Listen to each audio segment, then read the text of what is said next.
I trust you receive from this message revelation that you be enriched, empowered, liberated, and be augmented in your resolve to continue on purpose, and in spite of shattering, agony, longing, turmoil, yearning.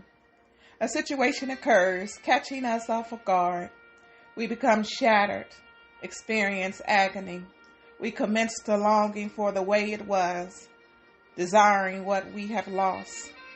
We encounter bouts of turmoil, all while yearning for relief, to be refreshed, renewed, and revived. The storms we encounter has the proclivity to leave us disillusioned, destroying our trust, cause our hearts to be broken. We're left feeling rejected, violated, abandoned, and enduring sleepless nights and long, hard, cold days. Life has a way of leaving us salty. Shattering, agony, longing, turmoil, yearning. If you take the first letter of each one of those words, they collectively denote salty. Most times when we encounter such an experience as I illustrated, the first thing church folk, Christians, want to tell you is, don't be angry. Don't charge it to them and forgive them. In other words, don't be salty. Well, I'm one of those church folk, a kingdom citizen.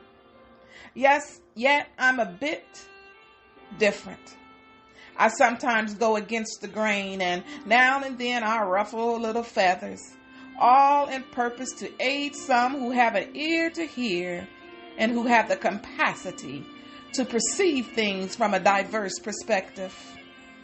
So for a moment, indulge me as I pose a question to all the church folk who are listening, the Christians who have tuned in. As a result of everything that you have encountered, why shouldn't you be salty?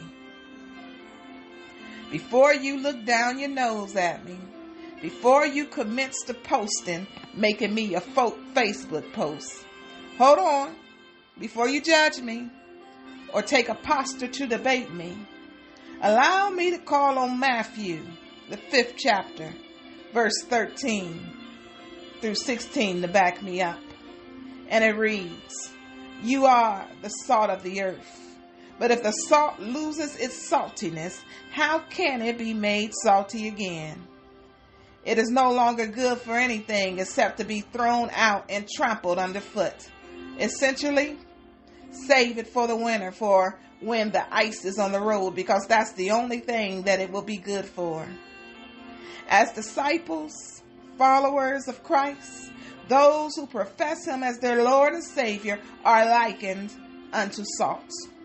We are commanded by the commander himself to be salty. I'm not a chemist, but I understand sodium chloride is a fairly stable, crystalline compound. Needless to say, it's like all of us. We have the proclivity to become contaminated when mixed with impurities, and then it becomes useless, even perilous. Desalted salt is unfit for its original use. Salt in the text is referring to its cleansing and preserving uses.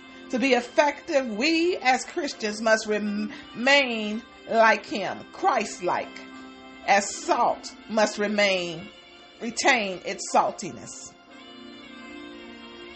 Our physical bodies are made up of dust, and dust we shall return. We are dying daily, but our spirit, our inner man, the place where our Savior resides, has been predestined for eternity, if we remain salty. Salt is also symbolic of loyalty and friendship. A person who has once joined a salt covenant with God and then breaks it is fit to be cast out, according to the 5th chapter and 13th verse of Matthew. Being saltless typifies barrenness, unfruitfulness, bleakness, to be desolate and empty. Jeremiah 17:6 asserts that the person who will be like a brush in the wasteland. They will not see prosperity when it comes. They will dwell in a parched place of the desert, in a salt land where no one resides. James even weighed in and compared the irrationality of the same mouth giving forth blessings and cursings to the impossibility of a fountain yielding both sweet and salt water. We can't ask for blessings and healings or deliverance for ourselves and the opposite for those who have hurt us.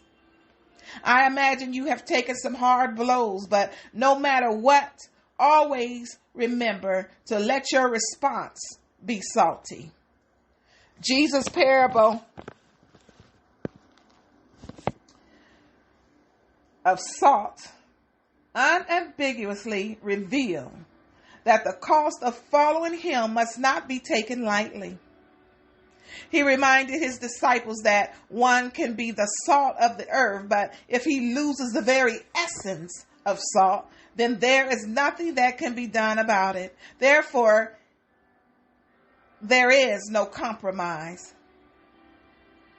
Something that appears to be like salt, but like the very composite of salt, is ineffective. It ceases to be good for anything. In the same way, if someone asserts to be a follower of Christ, but lacks or fails to exhibit the very spirit and nature of Christ, he too is good for nothing.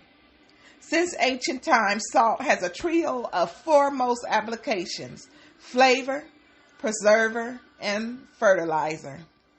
Salt as flavor acts as a preserver, melts coldness, and heals wounds. In other words, it describes you. Like salt, you are called to make things better. God has put us on earth to make it a better place. Therefore, be salty.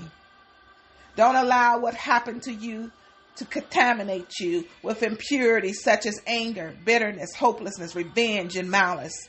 Those things will cause you to lose your effectiveness. The effectiveness we contain as a child of God is constructed on being distinct, different, and not identical to the children of the world.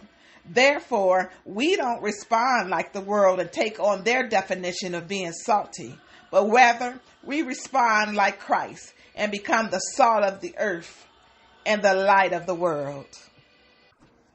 If someone asks you how you are doing today, you tell them, "I'm salty."